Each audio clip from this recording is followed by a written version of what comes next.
right, welcome folks. Time for me to take a look at these latest motors from LEB. It's really nice to see one of my favorite shops coming out with their own motor. And this one, 21,500 RPM, the Cyclone, well, it's just the right power for a lot of home tracks out there. It's going to be popular. So let's take a closer look. Standard FC130 configuration SCAN, which is just found in a million cars. So a very smart decision to start your motor line with this configuration. Dual motor shaft, you have to have that because manufacturers vary and they'll use them in different configurations. Can-End drive with the pinion on this side and bell drive on this side. And of course, these motor shafts, will have the link there, are trimmable.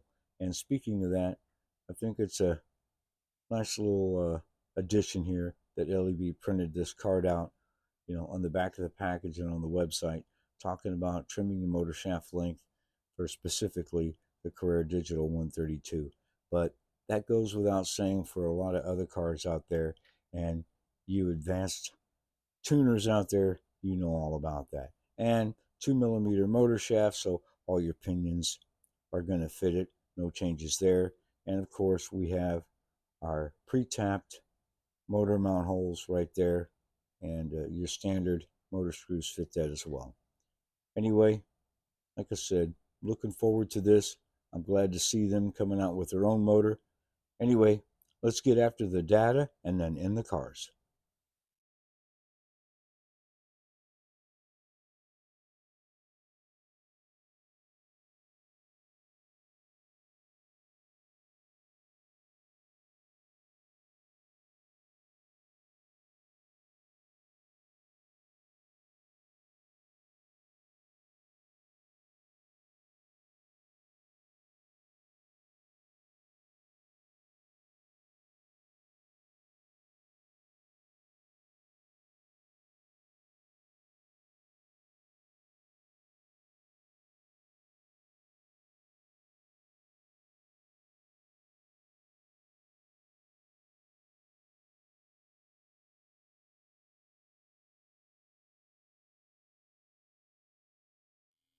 Hey, welcome folks. Hope you're having a great morning. I'm just sitting here messing with the new Cyclone motor from LEB Hobbies. I know a lot of folks have been posting about them. It's pretty cool news that they're bringing out their own motor. That's the big thing. Just like to see, one of my favorite shops coming out with their own line. So good luck to them. And so far, I have no complaints and no surprises either. It's a pretty good motor. I'm just sitting here doing what I do, just bench testing. As you can see, I don't really have a load on it. I have a little fan, a little plastic wheel on the other side just for a minimal load, and right around 3 volts. I'm only breaking this in about 15 minutes, that's all. I think some people get confused. The small brushes in these little motors, they're just not like the commercial track motors, and you really shouldn't compare them. It's not even apples and oranges. It's like apples and prime rib. So these smaller motors are just a lot different. They don't need a whole lot of break-in time. So just low volts. It's been going for about 15 minutes. And I'll do some RPM tests, and then finally we're going to get it into the car, because at the end of the day, all the data in the world, that's wonderful. But it's when the rubber meets the road, right? Right. So I'm going to go through, do some readings on 5 motors here, throw the numbers down, and then we'll get trackside. And yes, just in case you were wondering, I do swap the leads. I just run it in each direction, like I said, for just about 15 minutes at low volts. And now I brought it up to 12 volts. I can just adjust this down a little bit, back and forth. There we go. And it gives you ampere, watts, but this is really still no load compared to what we will do. But the fan and the opposite little plastic wheel on the other side does provide just a little bit, so I just keep them hooked up. It's just my testing. So 12 volts DC, Just under an amp right there, no load. And that's exactly what I expected. Most. All right, I've taken it apart here just to show you a little bit more about these brushes. And I've bent these tabs back just in case you wanted to be familiar with what the brushes look like inside some of these motors. I'll do a close-up here best that I can for you. You can see now this is a new one with no run time, no break-in time at all. And then I'll show you some that have been ran in the dry method, just like I showed you, just 3 volts there for about 15 minutes. And then I'll show you one that I dunked in 75% water, 25%, 50% alcohol, just water alcohol mix. I know some people like to do that. I'll just show you the brushes after the break-in, but this is basically what it looks like.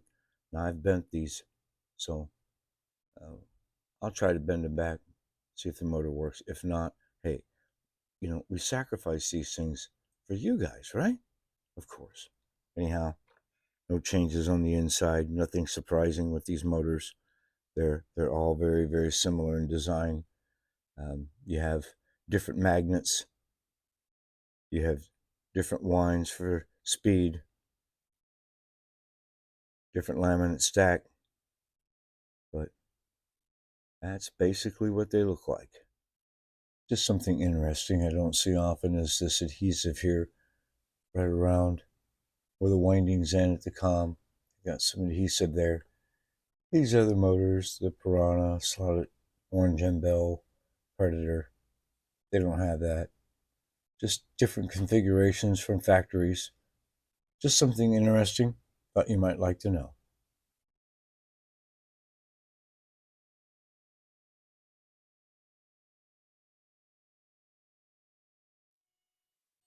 All right, just a standard setup. Anybody can get these lasers.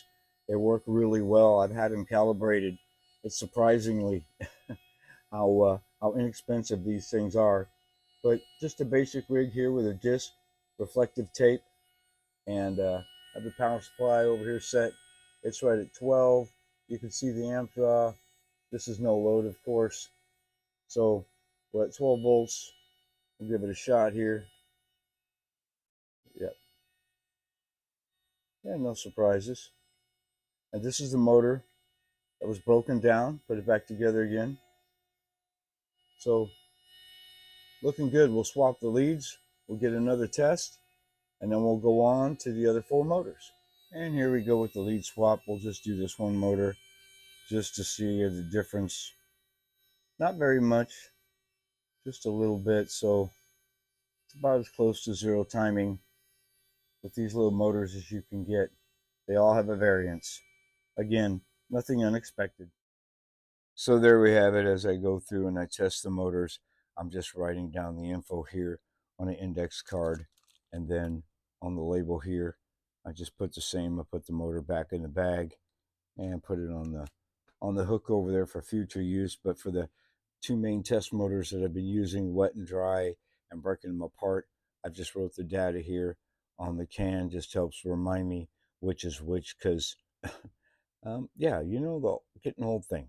Anyhow, we're going to get these in the cars, but there's no surprises here. The variances, this is everything that we see from other manufacturers, with these standard cans like this. So all these variances, don't take that as a negative.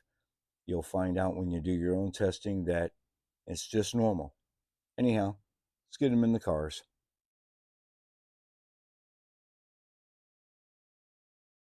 So just a trio of cars to show different configurations. Of course, the NSR, this is the Can-Am drive, as you can see where the pinion is on this side of the can right there. And I added a motor screw. I had to drill a hole in the pod to make that happen, but there's no fitment issues. Motor drops right in, no problem. Then we have this little slotted. I haven't had this out in a while. Anyway, this is M-Bell drive, as you can see, and I added the motor screw from the other side. And again, just one screw, that's good enough for this.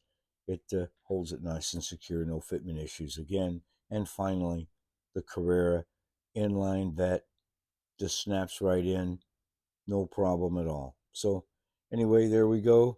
Just a little cross section, so to speak, of different cars. Now let's see how. All right, first car up is the Carrera. I wanted to test that just to see that right there. That's a big improvement in the braking department. Now I have the DeFalco set at full brake for the test, so giving you full effect, and that's a lot better than stock. And the motor has plenty of snap, speed, but that right there, that's pretty good for a heavier car like this. Not bad at all. Now let's go to the NSR. Wow, there you go. That's braking. Yep. The driver's going through the windshield here. That's that's pretty good. I like the power band. Acceleration's good.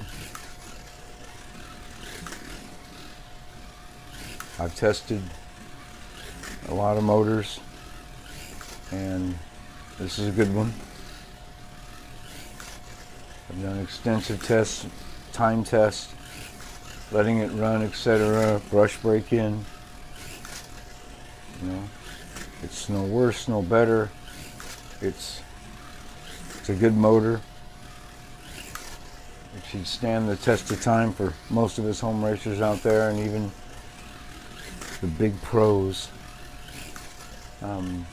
endurance racing, stuff like that. It's going to last as long as the other motors do. Yeah, that's got some really good braking. Wow, really good. Let's go to the old slotted, because, like I said, it's been a while since. Oh yeah, yeah.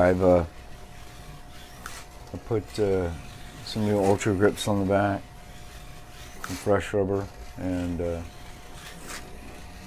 some 32Z0 grips up front. Yeah, it's a great smooth running car. Wow, gotta like that braking. You get used to that, you know. You want the car to stop on a dime. We all talk about, oh, the mirrors are wrong and the realistic driver and this and that. But then when it comes to performance and action on the track, we want the car to stop on a dime like it hit the wall. And if it doesn't, we say it doesn't have any brakes. So where does the realism go, right? But that's what we like. That's performance. And this thing has it. No complaints. Anyway, there you go. That's my report. I'm just going to keep racing because it's fun. As always, look forward to your feedback. We'll see y'all online.